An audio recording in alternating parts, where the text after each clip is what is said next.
This is a bonus episode. We're not doing computer games. That's why the screen looks different. We are doing tabletop games just for this one quick episode. I just got back from GenCon, and the game of the con, the game that I 3 times took people down early to get a copy of, was Slay the Spire. And Slay the Spire, as you know, is a PC game, solo, and I consider it an S tier, top tier game that is the best example of a roguelike card game. I hope there's better versions out there, but I have not seen anything better personally. So we were a little hesitant on day one. Thursday we go in, my son discovers it, and he's like, why would you buy the game? The tabletop game. Like, it seems cumbersome when you can just pull it up on your iPad or your PC or whatever. So a little hesitant, but he watched them play a little bit and decided to get it. So we get this ginormous, this is the depth of the box. It's heavy. I don't have the game in here right now because it would be very heavy, but we go get it and we play it that night. And so next morning we get up 2 hours early and he goes, oh no, he doesn't get it. That's right. They're sold out. They say come back the next morning. So he liked the mechanics that he was seeing.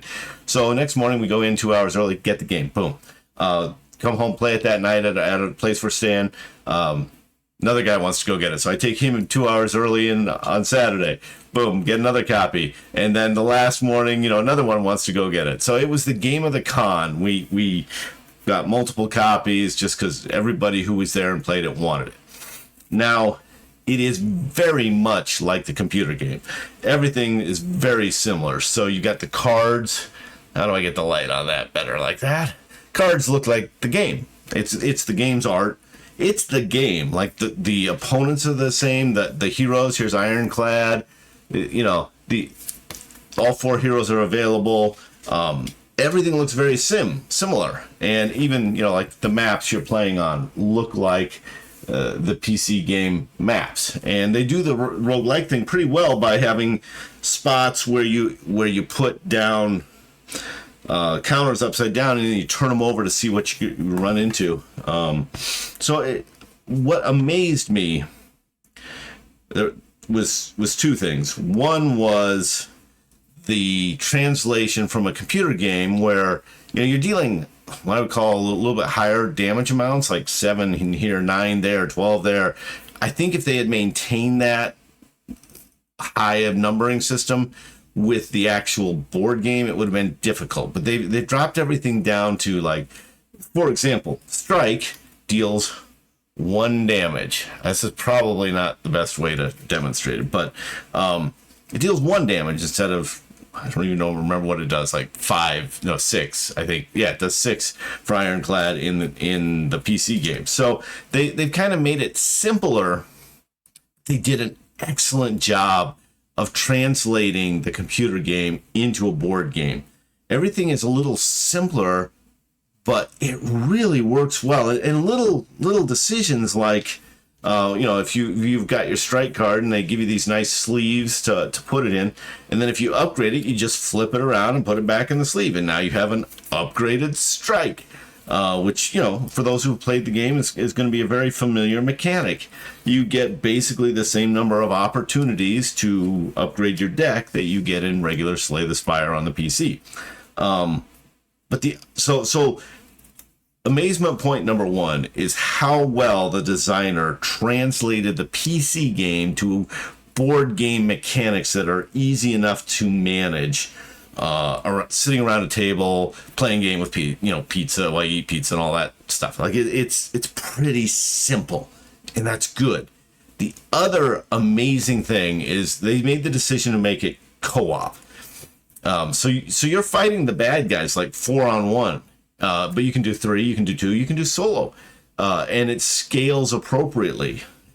We did 4 pretty much every game, so I'm speaking from the experience of a guy who played exclusively 4-player. I think they might have played 1 3-player, but everybody wanted to play all the time because it was so good. So the design translation from the PC, which is excellent, to the board game, which is also excellent. That's tough to pull off. They did a great job. But the real decision was the co-op. The way they implemented the co-op, it just feels right, and it feels so good. And it makes the game entertaining, so you're not like going around, okay, now it's Ironclad's turn, okay, now it's the Silent's turn. You don't just kind of go around. Like, you're always like, okay, I can do this much damage here. Who can do that? Can anyone give this creature vulnerable? Then I can kill it, you know? So even though you're all playing all the time, and I like that in board games. I hate downtime in board games, where you're just waiting for someone else to do something. Sure, you could be strategizing, but it's way more fun to be playing all the time. So anyway, I just kind of wanted to give it a shout out. I think it becomes widely available in October. That's what they told us at the con. I don't have any reason to doubt them. You know, now that GenCon has happened, there's going to be some copies floating around in the wild. It's well worth picking up. Even, you know, I still play. Matter of fact, I kind of got back into Slay the Spire on my iPad. And played that on the drive home. So it doesn't, it augments, it doesn't replace, it doesn't even augment. It's just its own thing, despite the IP being a straight port from PC to board game. They did it so well, and they made that incredibly smart design decision to make it multiplayer cooperative, because now you and your buddies are fighting against a game. You know, right? Like, it's not like someone playing the bad guys. Like, it's just you're all on the same team trying to beat the game. Fun game. We played it every single night that we had it. And every single time we played it that night, next day somebody wanted to go buy it. And it's not cheap. I don't remember how much it cost, because I didn't buy it. My son bought it, which means I'm paying for it indirectly. But I think it's at least $100. But it's very good. If you like Slay the Spire, that'll help. You'll understand some of the mechanics, and you won't have to read the rules very close. Like, if you played the PC game, it helps to read the rules, and some of the things are slightly different. There are some changes they made during the simplification process, which I'm glad they did, because everything works great. We had some of the best, you know the games where it goes down to like the last turn. It's like, if we don't kill this thing, like, we're all dead. It's so good. It was so much fun.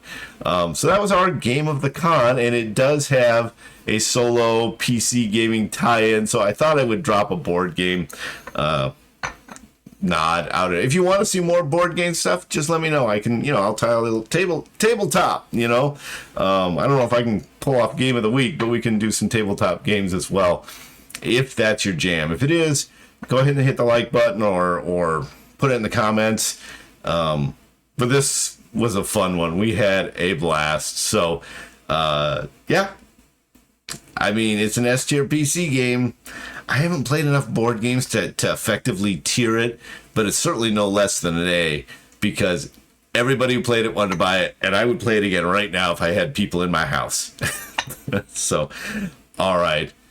Thank you for this little diversion, and we'll talk to you later. We'll be back with some more Cube Chaos here shortly.